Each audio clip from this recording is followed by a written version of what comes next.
वो कौन था अरशद शरीफ ने जब सवाल पूछा और उस सवाल की पादाश में आपने अरशद शरीफ मार दिया, तो मैंने लिबर्टी चौक में खड़े होकर कहा वो बाजवा था, वो बाजवा था, वो बाजवा था। आपको मैं ये बताऊं, मंजूर पश्तीन ने जो नारा दिया, ये जो दहशतगर्दी है इसके पीछे वर्दी है, उसका अल्टरनेट नारा मैंने दिया था। एक तो मैं ये समझता हूँ सहाफ़ी जो है ना, जो ये कहते हैं ना कि सहाफ़ी न्यूट्रल होता है, सहाफ़ी अनबायस्ड होता है, वो पता किधर होता है? वो इन मुल्कों में। और उन्होंने कहा देखें जी आपकी भी तो मजबूरी है ना, डॉलर्स का चक्कर है। बिल्कुल ऐसे ही है। मैंने कहा देखें भाई, डॉलर का चक्कर हो ना हो, इज्जत का चक्कर है। मैं सर उठा के बाहर निकल सकता हूँ, आप नहीं निकल सकते। देखिए हमारे मुल्क का एक अलमिया है कि वो कर नहीं रहा था मेरी बात का यकीन, फिर यूं हुआ कि मर के दिखाना पड़ा मुझे।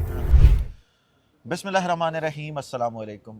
हम इस वक्त बरतानिया में मौजूद हैं और मेरे साथ मखदूम शहाब मौजूद हैं, क्योंकि कुछ ऐसे सवालात हैं जो पाकिस्तान में इंसान नहीं कर सकता और ना ही उनके ऊपर बात की जा सकती है। तो बरतानिया में होने का फ़ायदा उठाते हुए मैं ये सोच रहा हूँ कि आपसे कुछ ऐसे सवालात किए जाएँ जिससे जो एक आम पाकिस्तानी का आपके बारे में सोच है या आपके नज़रिए के बारे में सोच है, वो पॉइंट ऑफ व्यू जो है वो क्लियर हो सके। बिल्कुल लाजमी। और मैं तो पाकिस्तान में बैठ के भी ये बातें करता हूँ और मैंने 5 दिन बाद जाना भी पाकिस्तान ही है। चलें ये तो देखते हैं कि इन सवालात का जवाब देने के बाद वहाँ जाके क्या कुछ होता है या किस किस्म का रिएक्शन वहाँ से आता है। Definitely I am ready. हाँ शाहब, आप एक लंबा अरसा बाजवा डॉक्ट्राइन को सपोर्ट करते रहे। आप बाजवा डॉक्ट्राइन के साथ खड़े रहे, आपने बेशुमार वीडियोस की 5th जनरेशन वॉर के हवाले से।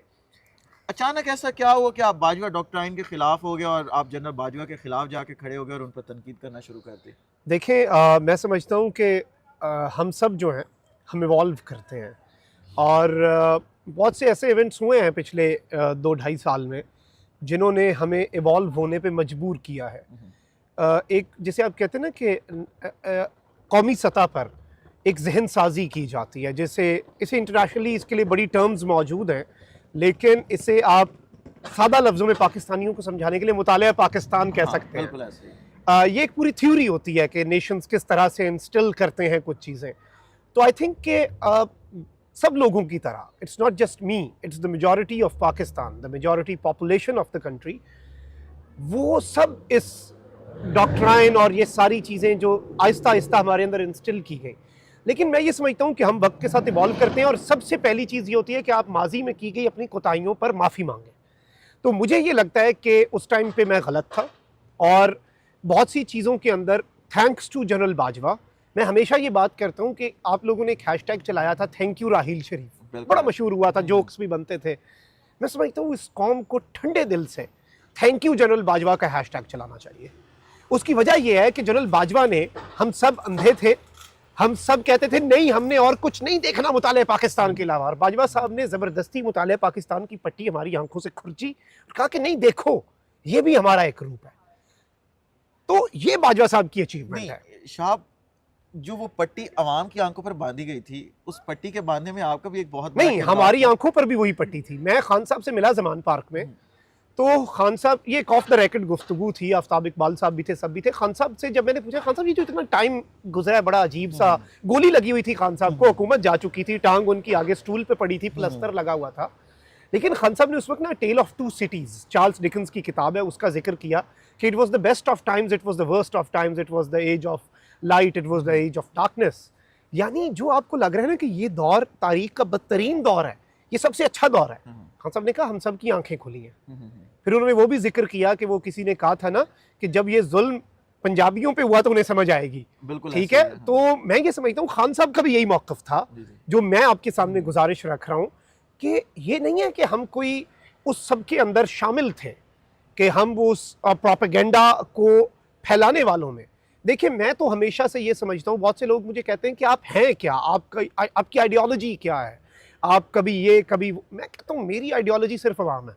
बिल्कुल ऐसे ही है। आप एक चीज देख सकते हैं, मैं सही था या गलत था वो अलग बात है, मेरी नीयत ठीक थी और मैं आपको उस साइड पे नजर आऊंगा जहां पे आपको मेजॉरिटी नजर आएगी। शहाब, मेजॉरिटी से एक सवाल पैदा होता है क्योंकि आप हमेशा उस तरफ जाते हैं जिस तरफ पे अवाम की मेजॉरिटी खड़ी होती है, और आप वो बात करते हैं जो मेजॉरिटी ऑफ द पीपल सुनने की कोशिश कर रहे होते हैं या वो सुनना चाह रहे होते हैं। क्या इमरान खान के नज़रिए के साथ खड़े होना भी व्यूज़ की मजबूरी तो नहीं है? नहीं, मैं समझता हूँ व्यूज़ की मजबूरी तो नहीं है। देखें पैसा, व्यूज़, डॉलर्स की जो ये बात करते हैं, मैं समझता हूँ हक के साथ खड़ा होना, उसमें पैसे से भी ज़्यादा एक चीज़ इन्वॉल्व है, मेरा अपना मफाद है। और मैं आपको ये बताऊँ कि एक तो मैं ये समझता हूँ सहाफ़ी जो है ना, जो ये कहते हैं ना कि सहाफ़ी न्यूट्रल होता है, सहाफ़ी अनबायस्ड होता है, वो पता है किधर होता है? वो इन मुल्कों में होता है। हाँ बिल्कुल ऐसा। आपने सहाफ़त की बाहर की डेफिनेशन मेरे पे नाफिज करनी है ना यूरोप की, पहले मुझे यूरोप वाला माहौल दे। We are not a democratic country, हम एक अथॉरिटेरियन रिजीम है, बिल्कुल ऐसा। तो उधर सहाफ़त भी वो नहीं हो सकती जो यहाँ पे है। मैं ये समझता हूँ कि अगर आपको लगता है कि सहाफ़ी अनबायस्ड होता है, न्यूट्रल होता है, तो मैं सहाफ़ी नहीं हूँ। I am an advocate of the people, मैं अवाम का वकील हूँ, और जो मेरे क्लाइंट के साथ ज्यादती करेगा ना, मैं उसके बखिए उधेड़ूंगा। जो मेरे क्लाइंट के खिलाफ जाएगा, मैं उसके खिलाफ हूँ। अब इस सब के अंदर मैं किस चीज़ का भूखा हूँ?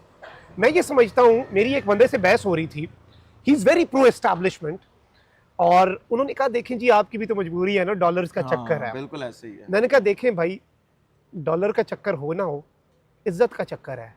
मैं सर उठा के बाहर निकल सकता हूँ, आप नहीं निकल सकते। ये बात मैं एक छोटा सा एक्सपीरियंस आपको ये बताऊं कि मैं एक साल खुद साख्ता जला वतनी में था, तो my mother was missing me a lot. मैंने कहा चले आप यूरोप नहीं आ सकती तो आप भी सऊदीया आ जाएं, मैं भी उम्रा भी हो जाएगा, मुलाकात भी हो जाएगी। तो वहाँ पे लोग तवाफ के दौरान मुझे रोक रोक के अपनी आंखों में आंसू लेके दुआएं दे रहे हैं, तो मैं समझता हूँ वो सबसे बड़ी अचीवमेंट है। उससे बड़ा कुछ हो नहीं सकता। तो मेरा मफाद है, मेरा इसके अंदर ज़ाती मफाद ये है कि मैं इज़्ज़त का भूखा हूँ, और मैं ये समझता हूँ कि जहाँ पर अवाम की मेजॉरिटी मुझे लगा गलत है, मैं उधर अपना पॉइंट ऑफ व्यू रखूंगा, लेकिन अवाम के साथ जो ज्यादती कर रहा है ना, मैं उसके तो खिलाफ खड़ा हूँ। अच्छा शहाब, एक बुनियादी सवाल, एक आम इंसान पाकिस्तानी, आपको भी अक्सर ये कमेंट पढ़ने को कहीं ना कहीं मिलता होगा, ट्वीट करते होंगे तो उसके कमेंट्स में आता होगा कि इमरान रियाज खान ने जी इतनी दफ़ा गिरफ्तारी दी, इतनी कुर्बानियाँ दी, अरशद शरीफ शहीद हो गए इस जंग के अंदर, तो मखदूम शहाब पोस्टर्स के अंदर आगे आगे आने की अगर कोशिश करते हैं या ये कहते हैं कि मैंने ये पूरी एक जंग लड़ी है या लड़ रहा हूँ, तो आपके इस पूरे मामले में कहाँ पे कुर्बानी है? देखिए, हमारे मुल्क का एक अलमिया है कि वो कर नहीं रहा था मेरी बात का यकीन, फिर यूं हुआ कि मर के दिखाना पड़ा मुझे। मैं ये समझता हूँ कि कुर्बानियाँ मैंने अपनी ना तो गिनवाई हैं, इस रास्ते में बहुत सी कुर्बानियाँ आपको बर्दाश्त करनी पड़ती हैं। मुझे FIA के नोटिस आए, मैंने बेल्स करवाई, मुझे रोपोश रहना पड़ा, मुझे मुल्क से दूर रहना पड़ा। यकीन माने यूरोप बड़ा अच्छा लगता है, लेकिन उस वक्त अच्छा लगता है जब आप अपनी मर्जी से हो। आपको अगर कोई बकिंगम पैलेस के अंदर भी कहना ये तुम्हारा महल है लेकिन तुम हाउस अरेस्ट पे हो, तो psychologically you'd hate that place. आज़ाद मनश बंदे के लिए वो बर्दाश्त नहीं होता। तो मैं ये समझता हूँ कि इस रास्ते में मैं कुर्बानियाँ गिनवाता क्यों नहीं हूँ, उसकी वजह यह है जैसे सरहद पे एक हमारा फौजी जवान जाता है और वो एंटिसिपेट कर रहा होता है क्योंकि ये साइंड अप फॉर इट कि इस मुल्क के दिफा के लिए सामने से गोली आएगी। तो पाकिस्तान जैसे अरेंजमेंट ऑफ द गवर्नमेंट में कोई हम पता नहीं क्या है, हम कौन सी रिजीम है मुझे नहीं पता, अभी तक तो हमें ये भी पता नहीं चला कि हम क्या हैं। हाँ, बिल्कुल ऐसे तो ही है। उधर ना आप जब सहाफत के लिए साइन अप करते हैं ना, तो you sign up for all of this. अब इशू ये है कि बहुत से हमारे दोस्त कहते हैं कि आपके साथ ये क्यों नहीं हुआ, वो क्यों नहीं हुआ। कायद आज़म मोहम्मद अली जिन्ना जो हैं वो भी जेल नहीं गए थे, और मैं समझता हूँ कि मैं जब भी कुछ बोलता हूँ मेरी ये कोशिश होती है कि मैं हक बात भी करूं, अपनी बात भी करूं, लेकिन मैं हर वीलॉग के बाद एक चेक जरूर लगाता हूं कि कल को अगर अदालत में बड़ी स्क्रीन पे ये चला तो मैं इसे डिफेंड कैसे करूंगा। और मुझे ये लगता है कि आप अपनी बात जो है ना, सैफ अंदाजे बयां रंग बदल देता है, वरना दुनिया में कोई बात नहीं। आपका बात करने का तरीका जो है, आपका अंदाजे बयां ऐसा होना चाहिए कि आप तनकीद भी करें तो अगला उससे इरिटेट ना हो, बल्कि उसे कंस्ट्रक्टिव क्रिटिसिज्म के तौर पे ले। अब यहाँ पर मैं आपको ये बताऊं, हमारे लोगों का एक मसला और अलमिया ये भी है कि मुझे एक बंदे ने कहा कि तुम तो बाहर बैठे हो, बाकी तो मैंने कहा भाई देखें, जब इमरान रियाज को सियालकोट से उठाएगा, ही वाज गोइंग अब्रॉड, तो इसमें बाहर आना या ये सब कुछ ये कोई हर्ज नहीं है। मैं बल्कि बड़ा उल्टा बंदा हूं, मैंने 10 महीने जो मैं बाहर रहा ना, मैंने हाथ हौला रखा। अच्छा। मैं 2 महीने पाकिस्तान रहा हूं, मैंने हाथ तेज रखा। ये चीज तो मैंने भी नोट किया। अच्छा, इसकी वजह ये है कि मुझे बड़ा गिल्ट होता है अगर मैं यहाँ पे बैठ के एंटी एस्टैब्लिशमेंट बात करूं तो हर बंदा कहेगा उत्थे बैठ के तो गल करना सौखा है। तो मैं ये सारी बातें जो होती है ना, मैंने बाहर आके कभी एंटी एस्टैब्लिशमेंट बात नहीं की, क्योंकि मुझे लगता है कि let's just not wash our dirty laundry in the public. घर की बात है ना, मैं आ रहा हूँ घर में, 5 दिन बाद मैंने चले जाना है, तो घर में करेंगे। मैंने बाजवा साहब के खिलाफ, वो कौन था, अरशद शरीफ ने जब सवाल पूछा और उस सवाल की पादाश में आपने अरशद शरीफ मार दिया, तो मैंने लिबर्टी चौक में खड़े होकर कहा वो बाजवा था, वो बाजवा था, वो बाजवा था। तो देखें, जहां पर बात करनी थी मैंने कर दी। लेकिन मैं ये समझता हूं कि अगर हमारे दोस्तों की तसल्ली कुछ लोगों की 1-2% है बस, जो कॉन्स्पिरेसी थ्योरिस्ट्स हैं, लेकिन उन कॉन्स्पिरेसी थ्योरिस्ट को खुश नहीं किया जा सकता। उसकी वजह, कॉन्स्पिरेसी थ्योरिस्ट अगर कहेगा ना कि यार ये उनका बंदा है क्योंकि ये गिरफ्तार नहीं हुआ, अच्छा अभी मैं एयरपोर्ट पे जाते साथ गिरफ्तार हो गया ना, अगर पता है वो क्या कहेंगे, कहेंगे वेखे एस्टैब्लिशमेंट अपने बंदे को हीरो बना देता है। बिल्कुल तो मैं समझता हूँ कि आप अपना काम करते रहें, और ये जो 1-2% बंदे हैं उन्हें छोड़ दें, अवाम की बात करें, आपका अपना ज़मीर मुतमईन हो। और मैं हमेशा बात करता हूँ, मैं अभी पाकिस्तान गया, मैं आपको सच्ची बात बता रहा हूँ, मुझे मेरे भाई ने कहा कि तुम ना जरा पता करवा लो FIA से, होता है हर बंदे का कोई ना कोई ताल्लुक होता है, या किसी वकील को कह के कि यार कोई केस कूस तो नहीं है, तुम्हारा नाम किसी लिस्ट में तो नहीं है। मैंने उससे कहा यार मैंने पता करा लिया, सब क्लियर है। मैंने नहीं करवाया पता, मैंने कहा मैंने पता करवाया तो कहीं मेरे दिल में ये ना आ जाए मैं वापस ना जा सकूं। मुझे एयरपोर्ट पे जाके पता चला, उन्होंने 2 घंटे बिठाया कि मेरा नाम उन्होंने किसी लिस्ट में डाला हुआ है। अच्छा मैंने ना उधर भी ये बात कही, जब उसने ये कहा, मैंने कहा ये ऐसे ही है, मैं बड़ा ऑप्टिमिस्टिक बंदा हूँ, FIA का इंस्पेक्टर था, मैंने कहा तुम्हारी बात नहीं है, तुमसे बहुत ऊपर की गेम है ये। तो जिन्होंने डलवाया, अगर तुम्हारी उनसे बात हो तो मेरा पैगाम देना कि मैं इतना ऑप्टिमिस्टिक बंदा हूँ कि मैंने इसे पता है किस तरह से लिया। जब आपका कोई रिश्तेदार साल बाद आपसे मिलने आए तो आप मुरव्वत में उससे क्या कहते हैं, आए अपनी मर्जी से जाओगे हमारी मर्जी से। और सेकेंडली मैं 10 महीने इतना तंग आया इधर कि वो एक गाना मैं सुन रहा था, मुझे बड़ा रिलेटेबल लगा, वो था तेरे पिंड दियां कच्चियां सड़कां तो मैं मोटरवे कुर्बान करा। तो पाकिस्तान में मुझे लगता है कि अडियाला बेहतर है अगर यहाँ पे आपको मजबूरी में रहना पड़ रहा है, if you got nothing to do here. मैं ये नहीं कह रहा कि जो रहे आप किसी पर्पज से रहें, और जब आपको ये भी जेल बन जाए ना तो फिर यूरोप भी जेल है। वो अल्लामा इकबाल ने कहा था ना, जब यहाँ से यूरोप से वो वापस जा रहे थे, रुखसत है बज़्म जहाँ सूए वतन जाता हूँ मैं, आह इस आबाद वीराने में घबराता हूँ मैं। तो ये जितना आबाद है लेकिन ये भी एक वीराना है, हर बंदे का अपना मिजाज होता है। बिल्कुल ऐसे ही है। तो अपना मुल्क है, अपने इदारे हैं, अपनी जेलें हैं, अपने अकूबत खाने हैं, तो अपने लोग हैं। मैं हमेशा सिर्फ एक मुतालबा करता हूँ कि मुझे आज भी ISPR की चाय याद आती है, बड़ी अच्छी थी, और उनकी टी बड़ी वो होती है फैंटास्टिक। तो मैं जितना भी बुरा हूँ, मैं अभिनंदन से बुरा नहीं हूँ। तो मुझे ये उम्मीद है कि जिस दिन भी पकड़ेंगे चाय जरूर पिलाएंगे, क्योंकि their tea is fantastic and sometimes I do miss it. अब तो वो दूसरी साइड वाले साफियों को पिलाते हैं। अच्छा, आपके इसी एक जवाब से ना 2-3 नए सवाल जो हैं वो खड़े हुए हैं। इमरान रियाज खान और आपका नाम दोनों का ECL में था, और आप दोनों ने एक पिटीशन दायर की। बिल्कुल। अब ऐसा क्या हुआ कि इमरान रियाज खान को हज पे जाने से रोक लिया, लेकिन मखदूम साहब को बरतानिया आने दिया? अच्छा, ये तो मुझे भी हैरत है, क्योंकि इमरान रियाज और मेरी पिटीशन साथ साथ थी। उनकी मेरी 1518 नंबर थी, उनकी 1519 नंबर। और अनफॉर्चुनेटली मैं ये बात करूँ, although I got justice basically ना, मैं तो आ गया, लेकिन मैं ये बात अनफॉर्चुनेटली कह रहा हूँ कि जस्टिस आमिर फारूक साहब के सामने लग गई। अच्छा। मैंने बाहर खड़े होकर एक बात की, मैंने कहा मैं तो इतना ऑप्टिमिस्टिक बंदा हूँ, मुझे जस्टिस आमिर फारूक से भी इंसाफ की उम्मीद है। या तारीफ थी या नहीं थी, या पता नहीं क्या मैंने जुमला बोल दिया, लेकिन मैं ये समझता हूँ कि इमरान रियाज खान जो है, पता नहीं उनसे क्या खौफ है। मुझे उन्होंने जाने दिया। मैं आपको बताऊं, मैंने तो जो बोर्डिंग वाले थे ना, एमिरेट्स वाले, मैंने उन्हें कहा कि मेरा ना सामान अभी बेल्ट से आगे ना भेजिएगा, क्या पता यहीं से मुझे अपना वापस लेना पड़े। सो मैंने सिर्फ टेस्ट करने के लिए आया हूँ, मैं 4-5 दिन के लिए आया हूँ। मैंने कहा इमरान भाई को नहीं जाने दिया, मैं तो टेस्ट करूँ, तो बस अगर उनकी नजर नहीं पड़ी अगली दफा क्या पता पड़ जाए। टेस्टर लगाया और टेस्टर कामयाब हो गया। मैं टेस्ट करने के चक्कर ही सीधा लंदन पड़ गया, बगैर कोई काम के। मुझे कोई काम नहीं है इधर, मैं बगैर किसी काम के लंदन पहुंच गया हूँ। अच्छा शाह, अवाम कहती है, लोग कहते हैं, तनकीद करने वाले कहते हैं, नाकिदीन कहते हैं, नाकिदीन, कि आपके बड़े घर के साथ बड़े अच्छे ताल्लुकात थे और मखदूम साहब को मखदूम साहब बनाए शायद बड़े करने हैं, तो इसमें कितनी सच्चाई है कि मखदूम साहब अदारे ने? मैं आपको ये बताऊं, इससे बड़ी खबर और क्या हो सकती है, जब जनरल आसिफ गफूर ट्विटर पे 200 फॉलोअर वाले बंदे को भी ISPR में बुला के मुलाकात करते थे, तस्वीरें लगाते थे।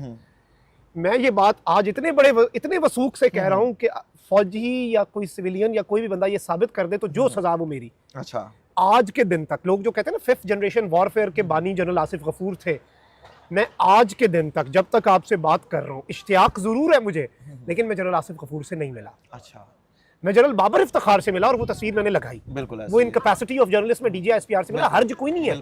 अच्छा, ISPR से मैंने लिया क्या? अगर तूने लगता है कि उनकी इन्वेस्टमेंट डूब गई है, क्योंकि मैंने उनसे, तो वो रिफंड क्लेम कर सकते हैं, क्योंकि मेरी पॉलिसी यूरोप वाली है। रिफंड क्लेम हो सकता है, मैं कोई इफ्स एंड बट्स नहीं होंगे, नो क्वेश्चंस आस्क्ड। उन्होंने मुझे एक कैलेंडर दिया, एक मग्गा दिया, एक टोपी कराई नहीं, वो टोपी ISPR वाली दी। तो अगर उन्हें लगता है कि वो वापस चाहिए तो मैं वापस भेज दूंगा, ठीक हो गया। लेकिन मैं ये समझता हूँ कि मुझे तब लगता है, और मैं आपको ये बताऊं कि मैं आज भी आपको मैं ये बताऊं, मंजूर पश्तीन ने जो नारा दिया, ये जो दहशतगर्दी है इसके पीछे वर्दी है, उसका अल्टरनेट नारा मैंने दिया था, आई रोट इट। ये जो सोनी धरती है इसके पीछे वर्दी है। मुझसे अगले दिन पूछा किसी ने कि भाई आप मंजूर से माफी मांगे, आप मंजूर को कहते थे कि ये गलत आदमी है, वो एंटी एस्टैब्लिशमेंट था, आप खुद एंटी एस्टैब्लिशमेंट है। मैंने कहा मंजूर पश्तीन तब कहता था ये जो दहशतगर्दी है इसके पीछे वर्दी है, वो किसी जर्नैल को नहीं, वो इस वर्दी को बदनाम कर रहा था। उसके कहने का मतलब था 6 लाख दहशतगर्द है। मैंने कहा हो सकता है 2-2.5 साल पहले मखदूम शहाब कहता हो कि ये 6 लाख फरिश्ते हैं। मैंने कहा आज 2-2.5 साल बाद मखदूम शहाब ये कहता है कि इनमें से कुछ बुरे होंगे, कुछ अच्छे होंगे, कुछ सही हैं, कुछ गलत हैं। जो गलत हैं उनकी पॉलिसीज पे मैं तनकीद करूंगा। मैंने कहा मंजूर तो आज भी अगर 6 लाख को दहशतगर्द कहता है तो मैं उसके खिलाफ हूँ। खान साहब ने भी कहा था ना कि ये फौज इस मुल्क के लिए इमरान खान से ज्यादा जरूरी है, तो मैं पूरी फौज को दहशतगर्द कैसे कह लूं? कैसे? मरियम नवाज ने भी ये नारे लगवाए थे और मेरा आज भी उनसे इख्तलाफ है कि जब उनकी मौजूदगी में नारे लगाए यूथ वालों ने, ये जो दहशतगर्दी है इसके पीछे वर्दी है। बिल्कुल ऐसे ही है। और जो भी ये लगाएगा मैं पूछूंगा हाउ डेयर यू।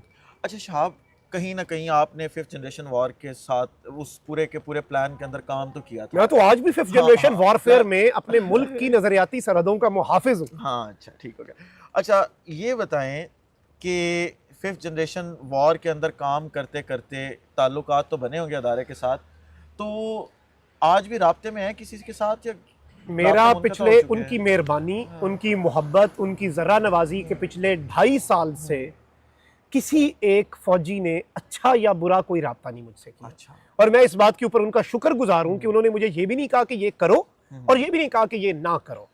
तो I am very thankful to them.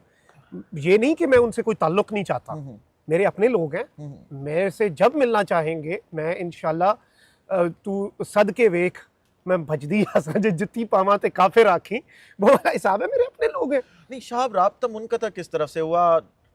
उन्होंने आपको, ताकतवरों ने आपको छोड़ा या आपने ताकतवरों को छोड़ा?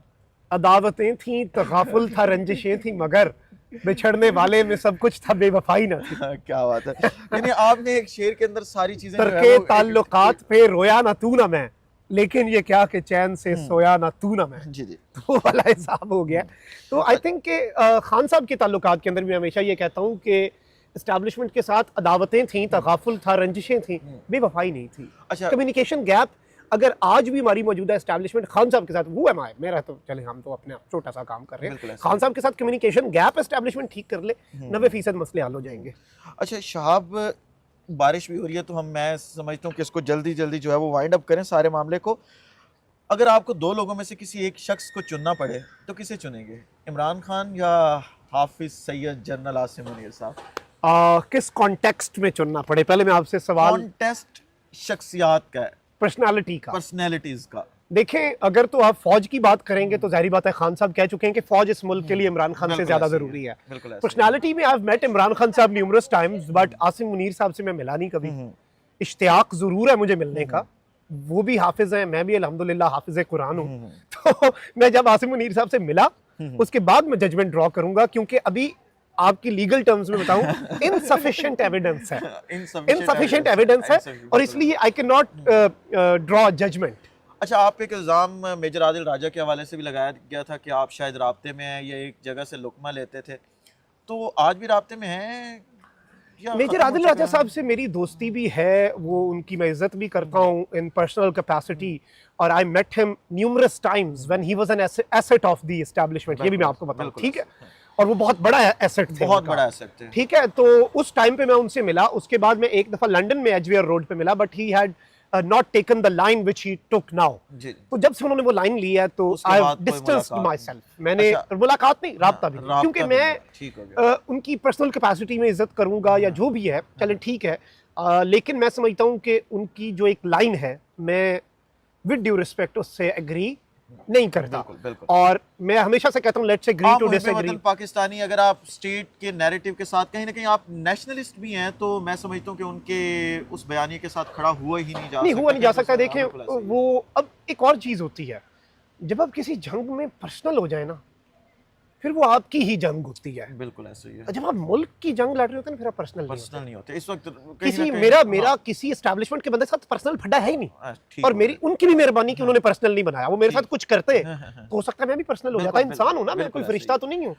तो आई थिंक कि ये एक बड़ा इंपॉर्टेंट। अच्छा, आखिरी सवाल, एक लड़का यूनिवर्सिटी जाता है, तकरीरें करता करता यूट्यूब पे आता है, यूट्यूबर बनने के बाद जो है अल्लाह इज़्ज़त देता है और मखदूम शहाब जो है वो पाकिस्तान के टॉप 2-3 के अंदर जो है वो, इमरान भाई आप, यही दो बड़े नाम इस वक्त अगर पॉलिटिक्स के कॉन्टेस्ट में देखा जाए या करंट अफेयर्स के कॉन्टेस्ट में देखा जाए। तो अचानक ये सियासत वाला और फिर पीटीआई का टिकट और वो टिकटॉक पे वीडियोस और पोस्टर्स बनवाना, ये ख्याल कहाँ से आया और सियासत में अचानक एंट्री? नहीं देखिए, मैंने पीटीआई का टिकट ना तो लिया है और मैंने इलेक्शन लड़ने का फैसला, मैं आपको बताऊं मैंने कागज़ कब जमा करवाने का फैसला किया, जो आखिरी दिन था ना जब पीटीआई वालों को कागज़ वो नहीं करने दिए जा रहा था, जमा नहीं करवाने, तो मैंने कहा भाई को कहा, मैंने कहा 2 दिन के एक्सटेंशन के लिए कागज़ जमा करवाओ। हफ्ते और एतवार का दिन था, हफ्ते के दिन सारे एनओसी लिए सारे महकमों से।